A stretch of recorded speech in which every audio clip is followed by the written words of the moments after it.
예, 이 시간에는 우리 적극적인 신앙생활이라고 하는 말씀 같이 나누겠습니다.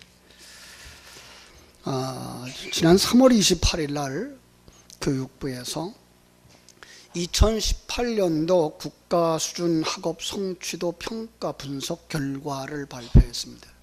우리 학생들이 얼마나 공부를 하고 있나. 지난해 6월 19일 날 중학교 3학년 학생들 13,490명, 또 우리 고등학교 2학년 학생들 13,206명, 26,255명이 전체 학생들의 3%예요. 3%. 평가를 했어요. 이들이 얼마나 공부를 따라가고 있는가. 안타까운 결과가 나왔는데, 수학 중에는요, 중학교 학생들의 100명이면 11명이, 그러니까 11.1%가, 고등학교 2학년은 100명 중에 10명이, 10.4%가 교육과정에서 갖추어야 한 최소한의 기준을 충족하지 못해서 기초학력 미달로 드러난 거예요. 중학교 3학년이 되고 고등학교 2학년 동안 배운 것들을 소화를 못하고 있는 거예요. 그래서 따라가지를 못하고 있는 거예요. 따라가지 못하면 어떡하겠어요? 공부 시간에 퍼들어져 자는 거죠. 국어는 중학생의 경우 4.4%가, 고등학생은 3.4%가, 영어의 경우는 중학생이 5.3%, 고등학생은 오히려 6.2%가 기초학력에 미달되는 거예요. 이런 사람들이 대학에 들어갔어요. 대학은 어땠을까요? 서울의 한 대학의 신입생 대상으로 일반 화학을 강의하고 있는 A라고 하는 교수는 고민에 빠졌어요. 왜요? 학생들이 기초 개념조차 구분하지 못하는 거예요. 대학 화학의 그 전공 수업인데 학생들이 헬이라고 하는 걸 몰라요. 아주 쉬운 얘기로 인수분해를 가르쳐 줘야 되는데 뭘 몰라요? 곱셈, 나눗셈을 모르는 거예요. 아니, 곱셈, 나눗셈을 가르쳐 줘야 되는데 뭘 몰라요? 더하기, 빼기를 모르는 거예요.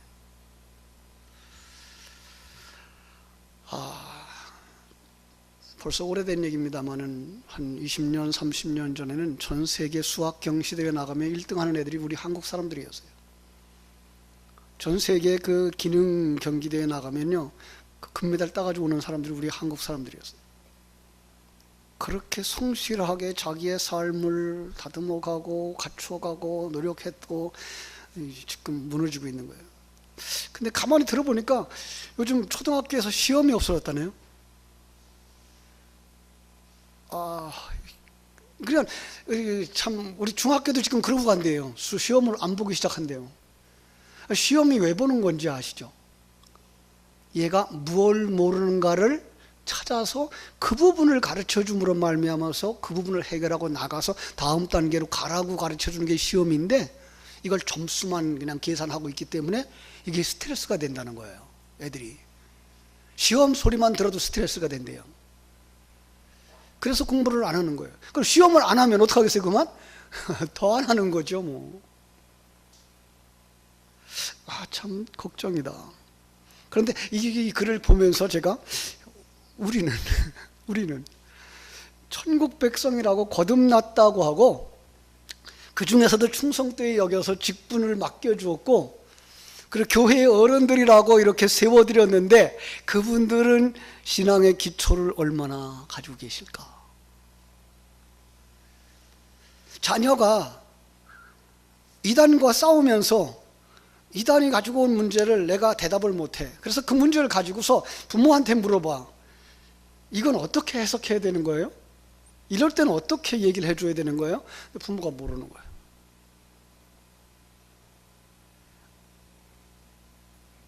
우리 그러진 않겠지만 우리 주일학교 학생들이 성경을 가지고 쭉 찾아가다가 주일학교 선생님한테 와서 물어봤는데 선생님이 답을 못 주는 거예요. 어떡할 거예요? 천국 생활의 기초가 지금 우리가 정립되었으며 그걸 하고 살아가고 있는가? 아주 쉽게 말하면 진짜 신자인가 가짜 신자인가? 좀 심각한 얘기예요, 그죠? 웃으면서 얘기하지만 참 제가 그래서 한번 성경을 한 군데 다시 찾아드렸어요. 마태복음 25장 보겠어요. 마태복음 25장 오늘 읽으셨죠, 아침에? 마태복음 25장 31절.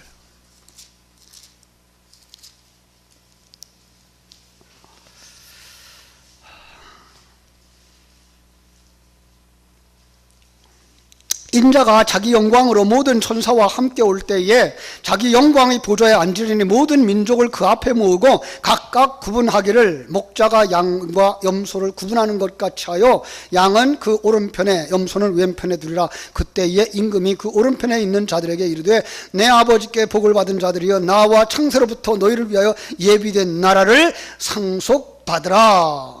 그러면서 뭐라 그래요? 내가 줄일 때에 너희가 먹을 것을 주었고 목마를 때에 마시게 하였고 나그네 되었을 때에 영접하였고 헐벗을 때에 옷을 입혔고 병들었을 때에 돌보았고 옥에 갇혔을 때 와서 보았느니라. 주님이 마지막 심판대에 앉으신 모습처럼 보이지 않아요? 영광의 보좌에 앉으셨어요. 그리고 사람들을 두 부류로 나누어요. 자, 마치 양과 염소를 구분하듯이. 여러분들은 양과 염소를 보면 구분할 수 있죠? 우리는 구분할 수 있을 거예요, 그죠? 양하고 염소 정도는 구분하죠. 그냥? 그런데 하나 더 물어볼게요. 병아리를 갖다 놓고 여기 암컷인지 수컷인지 구분할 수 있어요? 못하죠, 그죠? 왜요? 그게 그거 같아. 똑같아요. 어떻게 구분하겠어요? 예, 이게 오늘 우리들이 살아가는 신자들의 모습과 같은 거예요. 병아리 같은 거예요, 지금 딱 우리가 다. 근데 하나님은 어떻게 해요? 딱 보자마자 어떻게 해요? 이건 오른쪽, 이거는 왼쪽으로 다 구분을 다 하는 거예요. 자, 그러더니 오른편에 있는 이들을 두 팔로 품어주시면서, 그죠? 거지 나사로를 품어주셨던 아브라함과 같이 다 품어주시는 거예요. 돌아온 탕자를 품어주시더니 다 품어주는 거예요. 여러분이 누가 여러분을 꽉 품어줬다고 생각할 때 어떤 생각이 들을까요? 만약에 여러분이 낯선 사람이 여러분을 탁 품는다, 어떻게 해요? 예? 편안할까요? 불안할까요? 그죠? 그러니까 여러분들이 하나님의 품을 정말 익숙할까, 익숙하지 않을까요? 이거예요. 정말 이 아브라함의 품에 안겨져 있는 나사로의 모습, 아버지의 품에 안겨져 있는 탕자의 모습을 보면서 정말 그 3살 먹은 아기가 엄마 품에 안긴 것처럼, 아빠 품에 안긴 것처럼 너무나 좋겠죠, 그죠? 그 오른쪽에 있는 사람들을 그러더니 말씀하셔요. 착하고 충성된 종아, 네가 작은 일에 충성했으니 내 기쁨의 잔치에 참여할지어다. 그러더니 말씀하셔요. 내가 목마를 때 네가 떠다주는 그물은 정말로 시원했어. 내가 배고플 때 너 그 빵 한 조각 준 거 그거 정말 꿀맛이었다. 네가 던져준 그 옷은 정말 나를 부끄러움을 감춰줄 수 있었어. 여러분들이 그 자리에 서 있게 되기를 주님의 이름으로 축원합니다. 아버지의 품에 안긴 자, 주님과 함께 의의 옷을 입고 잔치자리에 서 있는 신부의 모습. 그런데 한쪽에 있는 자들을 바라다 보더니 뭐라 그래요? 악하고 게으른 종아, 내가 그런 주인인 줄 아니? 여봐라, 저 무익한 종들을 바깥 어두운 데 내쫓아라. 거기서 슬피 울며 이를 갈게 될 거야. 여러분, 왜 이렇게 두 종류로 나눠진다고요? 왜 이렇게 그 두 종류의 차이가 난다고요? 우리가 차이가 크게 나는 걸 얼만큼 차이 난다 그러죠? 천지 차이예요. 그죠? 하늘천. 그 다음에 지자는 아니 지옥지. 천국과 지옥 차이인 거예요. 여기 그러잖아요 지금. 이들은 천국에 들어가는 거고 이들은 지옥에 들어가는 거예요. 근데 어떤 이유 때문에, 무엇을 근거로, 그죠? 오늘 본문에서 우리가 본 것은 뭔가 하면 말씀을 가진 자와 말씀을 가지지 못한 자라고 이렇게 말씀하고 있는 걸 보게 됩니다. 자, 말씀이 뭐예요? 생명입니다. 하나님의 생명을 가진 자와 하나님의 생명을 가지지 못한 자의 차이라는 거예요. 또 다른 말로 말하면 믿음이 있는 사람과 믿음 없는 사람의 차이라는 거예요. 믿음, 그건 생명이고 그 생명은 말씀을 생명으로 가지고 살아가는 자들이라는 거예요. 제가 늘 우리가 사용하던 예화가 하나 있어요. 시냇물이 흘러갑니다. 시냇물은 아래에서 위로 올라간다, 위에서 아래로 내려온다. 위에서 아래로 내려와요. 그죠? 생명이 없는 나뭇잎은 그 물을 따라서 줄줄줄줄 흘러내려가게 되어 있어요. 그죠? 그런데 그 속에 생명이 있는 물고기는 어떻게 될까요? 물을 따라서 거슬러 올라가죠. 예. 이 말은요, 육지에 있는 사람들이 그렇게 실감을 못해요. 왜? 육지에 있는 사람들은 그 시냇물 흘러서 어디로 가요? 강으로 가니까. 그런데 우리처럼 이렇게 바닷가에 사는 사람들은 이게 무엇을 의미하는지 알아요. 그 시냇물이 흘러서 어디로 가요? 바다로 내려가요. 그럼 그 물 따라가면 물고기가 어디로 내려가요? 바다로 내려가요. 그럼 물고기가 바다에 들어가 산다, 죽는다? 죽는 거예요. 그러니까 죽지 않으려면 어떻게 되는 거예요? 그 물을 역류해서 거슬러 올라가야 되는 거예요. 이게 생명인 거예요. 그렇죠? 오늘 그래서 설교 제목이 뭐예요? 적극적인 신앙생활. 예. 그렇게 묘사해 본 거죠. 말씀을 가졌다, 성경을 읽고 듣고 지켜 행하는 자라는 거예요. 그죠? 이걸 갖다 요한복음 계시록 1장 3절은 뭐라 그랬어요? 이 예언의 말씀을 읽는 자들과 듣는 자들과 지켜 행하는 자들이 복이 있도다 그랬어요. 그죠?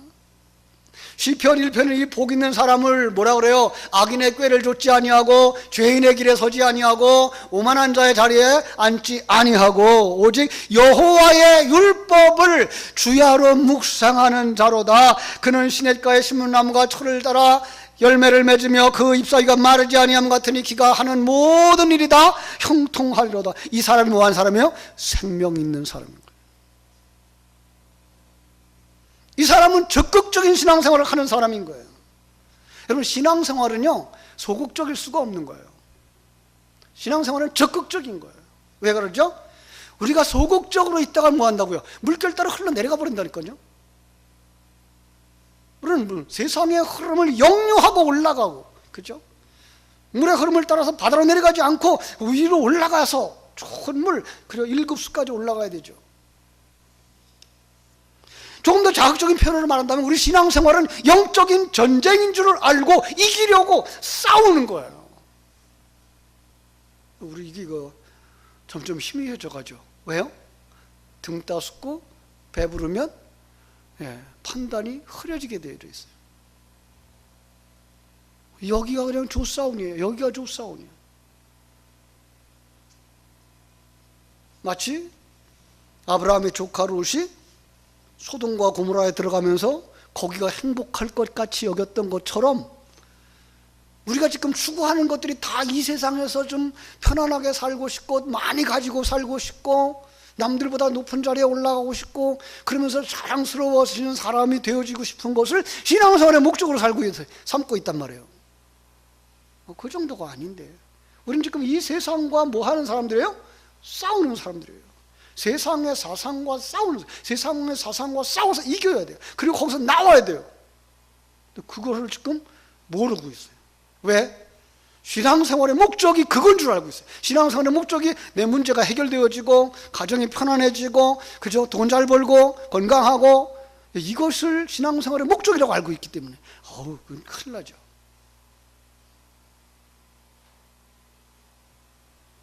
여러분, 신앙생활은 영적인 전쟁입니다. 여러분, 모르겠는데요. 참, 우리 교회 등록하신 분이 이 영적 전쟁에서 지금 뒷걸음질 치겠다고 지금 그러시는 분이 계셔요. 이거 정말 우리가 잘 붙들어줘야 될 분이거든요. 예배만 드리면 속에서 올라와 토해요. 여러분 느꼈죠? 몰라요? 우리 예배 시간에 몇 주간을 그랬어요. 그리고 친구한테 물어봤더니 영적인 거다. 계속 가라. 그런데 이게 사람들한테 미안하다는 거예요. 그래서 예배를 안 나오고 있어요. 지난주부터 안 나오고 있는데, 못 가겠어요, 목사님. 강권하고 있는데. 영적인 전쟁인 거예요. 이거 알고 기도해 줘야 되고, 주님 앞으로 나가고 이기면 어떻게 돼요? 멋진 사람이 될 수 있어요. 거기서 뒷걸음질 치면 안 됩니다. 그런 면에서 참 부끄럽습니다만 우리 아버지는 대단하셨어요. 60에 예수 믿기를 결정했어요. 근데 예수 믿기를 결정한 그 다음 날부터 새벽을 깨우셨어요. 왜? 이렇게 적극적으로 하지 않으면 내가 신앙생활을 할 수 없을 거야. 이 영적 싸움에 실패할 거야를 아셨어요. 가까운 교회가 아니에요. 적어도 20-30분 걸어가야 되는 밤길이에요. 새벽길이에요. 처음 가는 길, 남자분이 성경을 잘 아는 것도 아니에요. 찬송을 아는 것도 아니에요. 근데 그 길을 갔어요. 매일. 그게 습관이 되셔서 정말 새벽을 늘 깨우시던 분이었어요. 승리하셨죠. 예, 신앙생활을 어떤 면에서 부지런해야 돼요. 어떤 면에서 적극적이어야 돼요. 영적 싸움을 이기기 위해서는. 그럼 뭐 해야 돼요? 영적 싸움의 무기를 가져야 돼요. 성령의 검, 곧 하나님의 말씀을 가지라라고 말씀하시는 음성을 여러분 들으셔야 돼요. 하나님 말씀을 듣는 일에 여러분 소홀하면 안 돼요. 천재지변이 아니면, 그죠? 반드시 내가 예배에 참석하겠다라고 하는 결단이 필요한 거예요. 교회에 늦게 예수 신앙생활 한 사람들은 전에도 한 그 예를 들었던 분처럼 그동안에 못 들은 거 이젠 보충이라도 해야지라고 하고 더 많이 참석해야 되죠. 연세 드신 분은요 더 많이 나와야 돼요. 왜? 잘 준비해야 되니까. 빨리 준비하다가 그리고 완성되어지면 가야 되니까. 사람들이 자꾸만 이런 이유 때문에 저런 이유 때문에 그래서 못 갑니다라는 얘기를 그걸 자연스럽게 하고 있는데 그거 정말 지는 겁니다. 여러분 지지 마세요. 정말 여러분들이 예배를 방해하는 정도가 아니라면 언제나 나오셔서 예배하실 수 있어야 돼요. 그래서 정말로 하나님이 주신 말씀을 지키겠다라고 하는 그 결단, 책임을 감당하겠다고 하는 그 결심, 자신의 사사로운 감정에 따라 행동하는 것이 아니라 하나님의 말씀에 따라서 살겠다고 하는 그 참 순종의 그 마음들이 필요한 거예요. 오늘 말씀은 그런 면에서 적극적인 신앙생활을 위한 좋은 지침이라고 말할 수 있습니다. 1절 볼게요. 이는 곧 너희의 하나님 여호와께서, 저게 신명기 4장이에요. 이는 곧 너희의 하나님 여호와께서 너에게 가르치라고 명하신 명령과 규례와 법도라 너희가 건너가서 차지할 땅에서 행할 것이니, 하나님의 말씀이 이제 본격적으로 가나안 땅에 들어가서 생활을 할 때 필요한 행동과 윤리, 그래서 구체적으로 가르쳐주고 있는 거란 말이에요. 그러니 이거 세 사람의 각오를 가지고 배워야 되는 거예요. 세 사람요. 마치 외국어를 배우는 것만큼 결단을 하셔야 돼요. 늦게 배우면요 이거 더 안 돼요. 그러니까 더 열심히 해야 돼요. 그 속에 푹 빠지셔야 돼요. 그래서 성경은 뭐라고 그랬어요? 새 포도주는 어디에다? 새 부대에. 그죠? 예. 정말 우리 하나님의 생명은 거듭난 그릇, 거듭난 그 내 몸에다가 받지 않으면 안 돼요. 새로운 삶의 방식을 요구하도록 크게 추구하라고 말씀하고 있는 거예요. 2절 말씀은 그렇게 말씀하잖아요. 곧 너와 네 아들과 네 자손들이 평생에 네 하나님 여호와를 경외하며 내가 너희에게 명한 그 모든 규례와 명령을 지키게 하기 위한 것이며 또 내 나라를 장구하게 하기 위한 것이라 목적이 나왔어요. 너 아들 손자들까지 대를 이어서 영원히, 그리고 그들 모두의 평생에 걸쳐서 내 하나님 여호와를 경외하도록 하기 위함이라. 우리가 나 하나 신앙생활하는 정도가 아니라 내가 정말로 신앙생활하고 이 좋은 천국을, 이 아름답고 복된 나라를 바라다 보면 나가는 것이 내 자손들에게 전달되어질 수 있도록. 이거 억지로 하면 뭐예요? 억지로 하면 예배당 가는 것이 그냥 끌려가는 거죠. 그죠? 푸죽간에 가는 송아지처럼 억지로 끌려가는 거죠. 정말 우리가 이게 누림이 되어져야 된다고요. 우리 신앙생활의 누림. 그래서 항상 그런 예배 시간을 조급해서 그 시간에 어떻게 하다가 그냥 조금이라도 좀 늦게 갔다가 빨리 끝내서 도망가려고 하는 이 생각이 아니라 이 시간을 기다리며 준비하고 이 예배를 누리고 이 예배 속에서의 찬송을 누리고 이 예배 속에서의 말씀을 누리고, 그래야 뭐 할 수 있어요? 그래야 진정한 가치를 알게 되고 참다운 행복을 알게 되고 인생의 참다운 목적을 알고 누리면서 살아갈 때, 그때의 자식을 향해서 야 이리 와, 여기가 진짜야. 세상 그렇게 살아도 100년도 못 사는 거야. 아무리 수백억의 재산을 가져봐라, 가져가나 100년도 못 가져. 그 다음에 너 거 아니야. 거기에 진정한 가치가 있는 것이 아니라 너가 가야 될 그 천국에가 진정한 가치가 있는 거야. 거기에다 내 마음을 둬야지. 거기에다 내 물질을 쌓아야지. 그걸 뭘 할 수 있어야 돼요? 내가 믿어야지. 내가 그렇게 할 수 있어야지 그에게 요구할 수 있는 거 아니에요?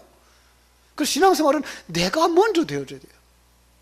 그래야 뭐 할 수 있어요? 내 아들, 내 손자들 대를 이어서 영원히 이 신앙생활을 할 수 있게 되어진단다라고 말씀하시는 거예요. 세상적인 가치관 가지고는 이게 안 된단 말이에요. 세상적인 가치관 가지고는 나보다 저 불신자가 더 잘 사는 걸, 나보다 저 불신자가 더 높은 자리에 있는 걸, 세상적인 가치관이 아니잖아요. 하나님의 가치관을 가지고서 자유할 수 있어야 돼요. 궁궐이나 초막이나 그 어디나 하늘나라를 누릴 수 있는 자리까지 여러분 모두 들어가게 되기를 주님의 이름으로 축원합니다. 그죠? 근데 그런 자리에 설 때까지, 자녀들이 그런 자리에까지 들어갈 때까지 누가 그 일을 해줘야 되죠? 부모님의 권위가 있어야 돼요. 그러니까 자녀들 교육이 망가지는 거 왜 그런지 아세요? 부모님의 권위가 떨어져서 그래요.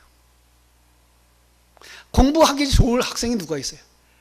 공부하기 싫어요. 그럼 마음대로 내버려둬요? 그래, 네 마음대로 해라. 네 인생이니까. 그러면 공부해야 안 해요? 안 하죠. 나이가 40, 50대고 나면 후회하죠. 어머니 왜 그것도 안 도와줬을까? 아버지 왜 그것도 안 도와줬을까? 그런데 그 어린 시절에 어머니의 말씀에 순종하고 억지로라도 피아노를 배운 녀석은요, 20살, 30살이 되면 피아노를 쳐요. 부모님이 그 권위를 가지고 권해서 아들을 설득해서 그 길로 인도해 가서 자기 스스로 그 길을 헤쳐해 나갈 수 있도록 키운 사람은 그 사람이 인생을 커간다고요. 그렇게 스스로. 그 기가 깨져버린 거예요. 부모님의 권위가 깨져버린 거예요. 부모님의 권위, 요즘 그게 다 잘 안 되고 있잖아요. 부모의 권위 깨져버렸죠. 그죠? 학교에서 교사의 권위 깨져버렸죠. 심지어 나라 대통령의 권위까지 깨져버렸어요. 이러다가 하나님의 권위까지 깨져버릴까 봐 문제예요. 그죠? 평등 주장하다가요, 이거 참 자기에게 주어진 권위조차 잃어버린단 말이에요. 그 가정을 세우는 첫걸음이 누구라 그랬죠? 여자분들이라 그랬어요. 그래서 여자분들을 결혼할 때 뭐라고 그래 제가 항상 권하는가 하면, 당신은 그 가정의 감독입니다. 영화 감독입니다. 영화 감독의 책임이 뭐예요? 배역을 맡기는 겁니다. 남편에게 머리의 자리를 맡겨주고 아내인 자기가 순종하는 여인의 자리에 순종함으로 들어갈 때 자녀들의 자리가 생겨나는 겁니다. 그러면 가정 속에서 부모님의 권위가 살 때 자녀가 그 아래 순종하게 되는 거죠. 그 부모님들이 선생님을 존경할 때에 이 자녀가 선생님을 따르고 선생님에게 순종하고 선생님에게 배우죠. 부모가 선생님을 우습게 여겨. 자식들은 더 우습게 여겨요. 그리고 무슨 그렇게 학원이나 가면은 대단한 건 줄 알고, 그러면 공부는요, 그 아이가 할 수 있도록 아까 얘기한 것처럼 정말 얘가 뭘 모르는가 그 모르는 것들을 가르쳐 줄 수 있는 하나하나 스스로 깨쳐나가고 스스로 시간 관리해 나가고 그럴 수 있어야 자기 스스로의 공부가 되어지거든요. 느린 것 같아요. 그러나 나중에는 이게 빨라요. 이건 꾸준히 자기 실력이 차근차근 쌓아진 것이기 때문에 신앙도 마찬가지죠. 그냥 목사님 설교나 듣고 앉았다가 가면 끝. 그거는요 학교 간 거 아니에요. 예배한 거 아니에요. 제가 늘 얘기하죠. 누가 학교 갔다 온 녀석이에요? 학교 갔다 왔으면 복습해야 되고, 그렇죠? 시험 보면 점수 나오는 녀석이 학교 갔다 온 녀석이죠. 성도들은요, 여러분 설교를 듣고 집에 가서 복습하시는 분, 성경 본문이 어딘지, 그날의 설교가 어떤 맥락이었는지, 뭘 강조해 줬는지 기억해 두셔야죠. 그래야 자녀가 물어볼 때 대답해 줄 게 있죠. 우리 그거 안 해요. 예배당에 앉았다 가면 끝이에요. 여러분 그래가지고요 정말 실력 안 차요. 무조건 도와주는 것, 그것 때문에 얼마나 많은 사람들이 문제가 생겨납니까? 그래서 우리는 뭐 해야 돼요? 신앙생활 여러분들이 성경을 읽으셔야 돼요. 하나님의 말씀을 읽으셔야 돼요. 하나님의 말씀을 들으셔야 돼요. 금년에 우리가 그거 하고 있잖아요. 성경 쓰기. 욕심껏 쓰지 마세요. 그거 정말 그 속에서 어떤 의미들인가 한 글자 한 글자 속에서 깊이 좀 묵상했으면 좋겠어요. 지금은 신약 성경을 지금 통독을 하고 있어요. 좀 빠른 속도로 하고 있기 때문에. 그러나 전체적인 울타리를 여러분들이 꿰어차야 돼요. 오늘로써 마태복음이 다 끝났는데 내일부터 마가복음 1장부터 11장까지죠. 예. 그 내용이 무엇인가를 이렇게 뚫어낼 수 있어야 돼요. 그래야 복음서는 이런 거고 사도행전은 이런 거고 그 다음에 서신서들이 이런 것이고 그 다음에 요한계시록 이런 것이구나, 그리고 어디에 무슨 내용들이 대강 들어있구나, 그걸 아셔야만 설교를 깊이 있게 듣게 하고, 설교 들을 때 그 속에 내가 배운, 내가 깔고 있는 말씀들이 살아 올라와서 그 설교에 살을 붙여줘서 그걸 내 생명으로 만들어주고 내 삶 속에 적용시켜 준단 말이에요. 안 하시면 아무 소용없어요.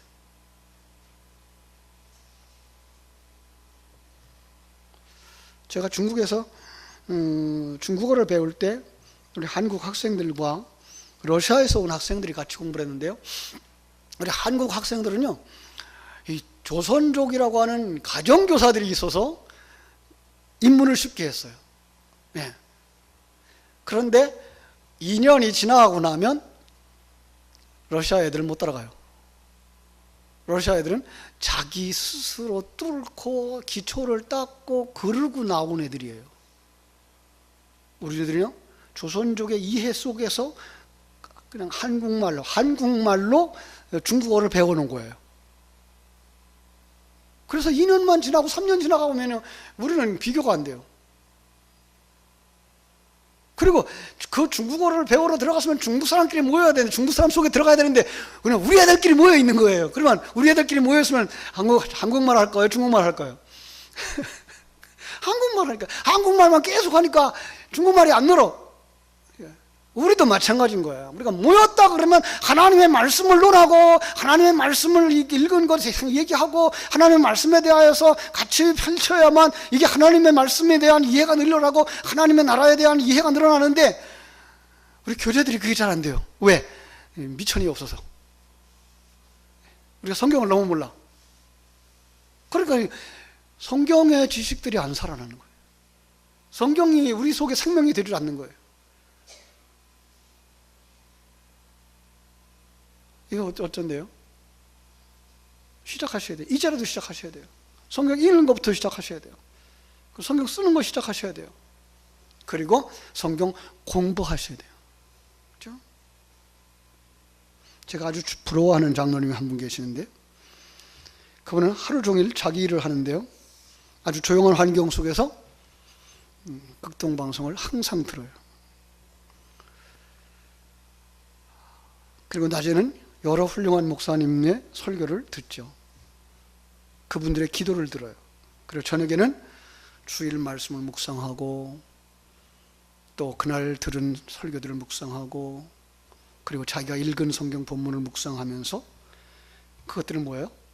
남을 위해서 신앙생활을 하는 것이 아니고 남에게 보여주기 위한 신앙생활이 아닌 내 영혼을 살찌기 위한 삶을 사시는, 이제 그게 오래되어져서 습관처럼 되어지신 그런 분. 여러분, 바빴을 땐 못한다고 할지라도 이제 연세 드신 분들이 그거 해야 되잖아요. 그죠? 그러니까 연세 드시니까 뭐예요? 이젠 기억력이 없어서 안 돼 이러셔. 그래도 하셔야 돼요. 반복하셔서. 아름다운 열매가 맺혀지리라고 믿어서 의지하지 않습니다. 여러분, 이건 들어가 봐야 알아요. 옛날 간장 광고가 있었죠. 맛을 봐야 맛을 아는 말씀 간장. 여러분, 말씀을 읽는 거 정말 여러분 습관돼요. 그 말씀을 읽는 거 재미가 들리는 거예요. 말씀을 묵상했을 때 그 묵상하면서 그 말씀들이 그 구약 성경에 어디와 연결되어지고, 성경의 신약 성경에 어디와 연결되어지고, 그 비슷한 내용들이 연결되어지고, 그러면서 풍성해지기 시작할 때 거기 재미가 나는 거예요. 학생들 공부도 그래요. 말씀도 그래요. 우리 신앙생활도 그래요. 그거 어떻게 해야 될까요? 시편 1편으로 가세요. 악인의 꾀를 쫓으면 안 돼요. 그죠? 죄인의 길에 서면 안 돼요. 오만한 자의 자리에 앉으면 안 돼요.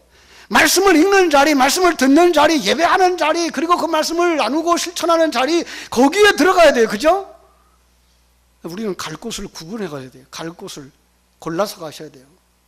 물론 조급하면 안 돼요. 예.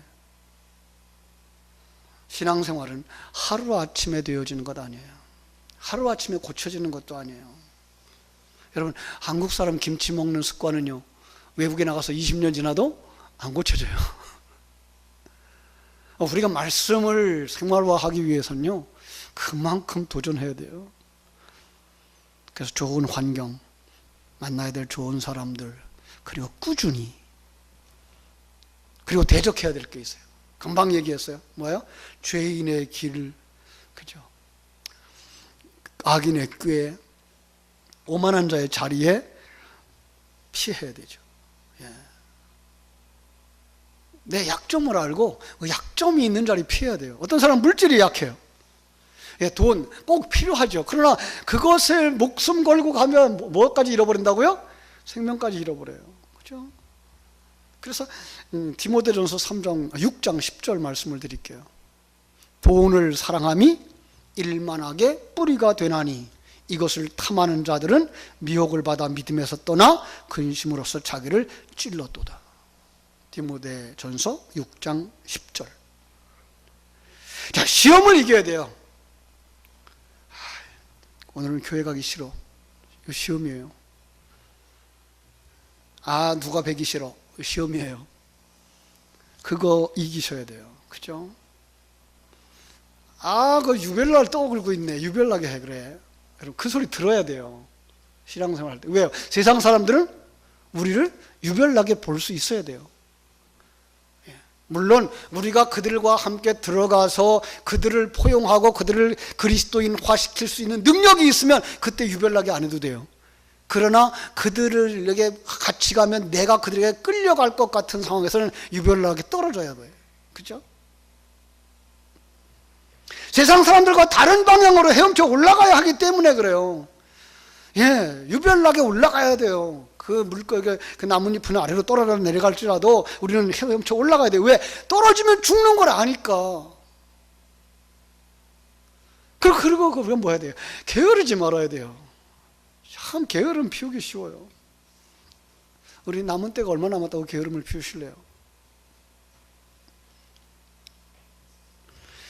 잠언서 6장 6절을 말합니다. 게으른 자여 개미에게 가서 그가 하는 것을 보고 지혜를 얻으라. 개미. 쉬지 않고 일하죠. 더 중요한 건 뭐예요? 미래를 준비하는 삶이에요. 우리가 천국을 준비하는 사람이 되어야 돼요. 지혜로운 다섯 처녀와 미련한 다섯 처녀의 차이가 뭐예요? 기름을 준비하고 하나는 기름을 준비하지 못했어요. 기름 준비 못했어요. 신랑이 왔어요. 그때 기름 찾으러 가면 구할 수 있다 없다? 없어요. 예. 어떻게 해요? 그러면 문 닫히는 거예요. 천국 문 닫히면 끝나는 거예요. 그걸 준비하지 않으면요. 그때 가서 김 목사가 가르쳐주지 않아서 그러지 마세요. 난 지금 얘기했으니까. 준비 잘하세요. 로마서 12장 12절 12장 11절 부지런하여 게으르지 말고 열심을 품고 주를 섬기라. 그렇죠? 게으르지 말라. 부지런히 하라. 무엇을 위하여 부지런하라? 주를 섬기는 일, 마지막 심판대 앞에 설 때 주님이 뭐라고 하실까를 염려하고 뭐예요? 준비하는 삶. 그러기 위해서 뭐 해야 돼요? 예배에 힘써야 돼요. 정말 여러분, 예배, 여러분들은 아마 그러실지도 몰라요. 아유, 그냥 일주일 살기도 힘들고 피곤하고 바쁜데 꼭 수요일 날 교회 가야 되나? 꼭 금요일 날 교회 가야 되나? 그런데요, 여러분, 그 수요일 설교를 위해서 저는요 3일 동안을 고생하고 있어요. 아무것도 아닌 것 같이 들릴지 모르지만 그 속에 여러분들의 영혼을 터치해 주고 싶고, 여러분들에게 정말로 하나님의 뜻이 무엇인가 알게 해주고 싶고, 하나님의 사랑이 무엇인가 알게 해주고 싶고, 그래서 안전병의 자리에서 일어나게 해주고 싶고, 주님과 함께 참 순종의 길을 걸어가게 하고 싶고, 달려가게 하고 싶고, 그래서 주님 앞에 서는 그날에 한 사람도 나고자가 되지 않기를, 그래서 예배를 준비한다고요.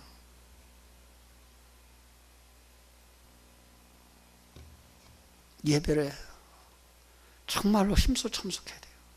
이 예배가 혹시 나에게 말씀 주시려고 하나님 예배하신 예배는 아닐까, 이 마음 가지고 언제 올 때든지, 새벽에 올 때도 마찬가지, 수요일 올 때도 마찬가지, 주일날 올 때도 마찬가지. 오늘 예배는 하나님 꼭 내게 할 말씀이 있을 거야. 그걸 마음에 사모하면서 지난주에 나눠드린 체크리스트를 가지고 난 정말 이렇게 예배를 준비하고 왔나, 준비하지 못하게 만드는 조건들은 무언가 다 좀 벗어버릴 건 벗어버리고 정말 진실한 마음으로, 그죠? 더 나아가서 성경 공부하셔야 돼요. 금년에 우리 구역 예배에서 성경 공부하고 있죠. 아주 기본적인 것 하고 있죠. 이제 5월 달부터는 우리 교사와 구역장들을 위한 이제 성경대학을 하려고 그러는데, 거기서도 아주 기본적인 것 할 거예요. 그래서 그거 정말 내 신앙의 기초로 삼고 어디 가서도 이거 사용할 수 있을 정도의 무기로 삼을 수 있을 만한 것들을 우리가 나누어서 이것만은 갖춰야지, 어디 가서 얘기할 때 이것 정도는 알아야지 하고 가르칠 것들을 지금 준비하고 있어요. 배우셔야 돼요. 그러려면 주일날 낮 시간만 가지고 안 돼요. 주일날 오후 시간에 오셔야 돼요. 오후에 성경 공부하잖아요. 지금 출애굽기 계속 해나가고 있잖아요. 지금 수요일날도 우리가 건강한 신앙생활을 하기 위해서 지금 계속 나가고 있는 거잖아요. 그렇죠? 더 나아가서 그걸 되새김질하는 기도가 필요해요. 그죠? 그래서 여러분 새벽 예배 필요한 거예요. 정말 새벽에는 일이 바쁘시다면 금요일날 저녁에 오셔요. 저녁에 오셔서 저녁에 잠 좀 늦게 자면 되잖아요. 좀 앉아서 기도를 푹 하면서 기도 속에 깊이 들어갈 수 있었으면 좋겠어요. 때로는 저도 그래요.